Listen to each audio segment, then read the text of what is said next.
Hello, I'm Raquel Delgado, and this group consists of Melanie Añosa, Jennifer Oliveira, and Justin Marono.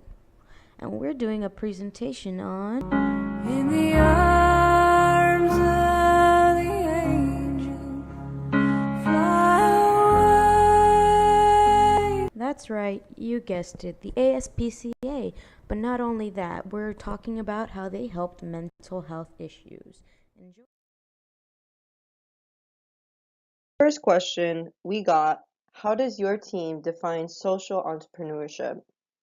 Well, our team basically described social entrepreneurship as a spark or an idea that develops within a person, or it could be a group, that starts to come up with solutions to help or benefit society. As a group, we started explaining or implying things where we gave ideas to each other and we just collaborated and made it into just one answer. For the following responses, we had something around, we defined social entrepreneurship as it being something that allows someone to work hard in order to benefit people. Another response was, we define social entrepreneurship as someone who decides to take action on something to benefit people besides themselves. Um, Social entrepreneurship is defined as a single person wanting to make an impact in this world with their own ideas in place.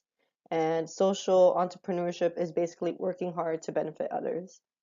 So, with that being said, this is how we came up with just that one answer to this question. Second question we got, which social entrepreneurship or team of social entrepreneurs did you choose?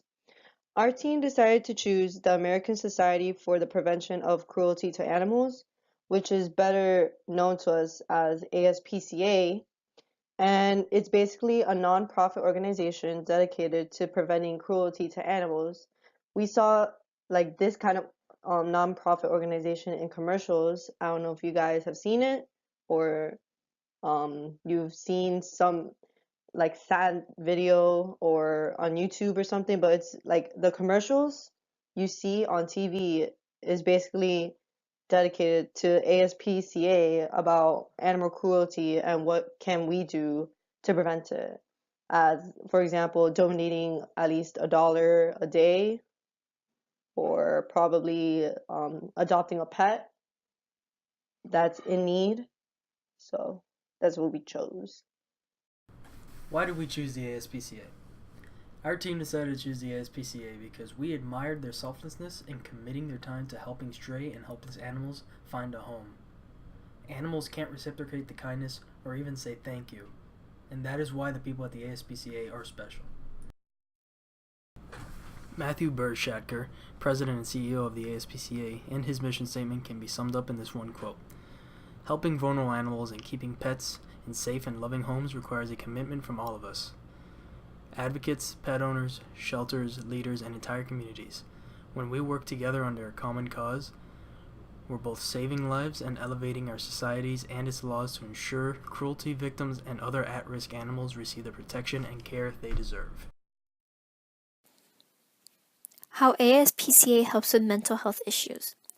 First, it helps rehabilitate animals from abusive or toxic household environments. It also offers some classes where people can go and learn how to properly care for an animal and seek therapy. Some examples of this include therapy dog training courses, where they deal with the dog hands-on and try to recuperate it from its abusive or toxic household that it was living in and give it a more peaceful state of mind. Also, it has pet partners handler training workshops, where they teach the owners how to care for their dogs and how to not take out their angers on their pets. They also have pet partner team evaluations, where they evaluate how well the partner and the dog or animal, in their case, work well together and how their bond is. FIU resources that address mental health. An example of this includes the counseling and psychological services, which includes group counseling, whereas you're in a room and you talk to a bunch of people about certain issues that are going on in your life, and it goes around in a circle because they all have something in relations to the issue at hand. Victim empowerment programs and individual and couple counseling, which includes self-esteem issues, grief, and bereavement, stress management, relationship issues, and lifestyle choices. And it's all related to how someone treats an animal, because if they're stressed out, or their self-esteem is low, or they're going through some type of something that's sad, then they will probably take it on an animal. And in order to get this through, that this is not the right way to cope with something, they could go to the counseling psychological services at FIU and talk it out. If you're looking for help on campus, you can go to many places, but the main one is CAPS, which is Counseling and Psychological Services. At CAPS, they provide help for all types of issues, including but not limited to depression, anxiety, and self-esteem issues.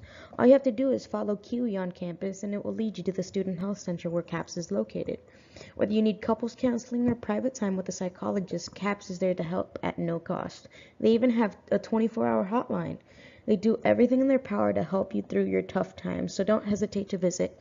Next time you see Kiwi walking around campus, ask for directions to CAPS. You won't regret it. I think I speak for the whole group when I say the project opened our eyes to how helpful social entrepreneurship is. We were able to learn so much from this project, and we'll be using this to influence our everyday lives. Whether we gather people to donate clothing for natural disaster victims, or we help someone with their groceries, we will be making a difference one day at a time. So get out there and help someone, or do something, or just, help other people. Don't worry about what people may think of you, or don't worry if you'll be judged. Just go out there and help other people. Social entrepreneurship is basically building to help others. We're not worrying about what people think, not worrying about your obstacles. You just get past it and do it. I think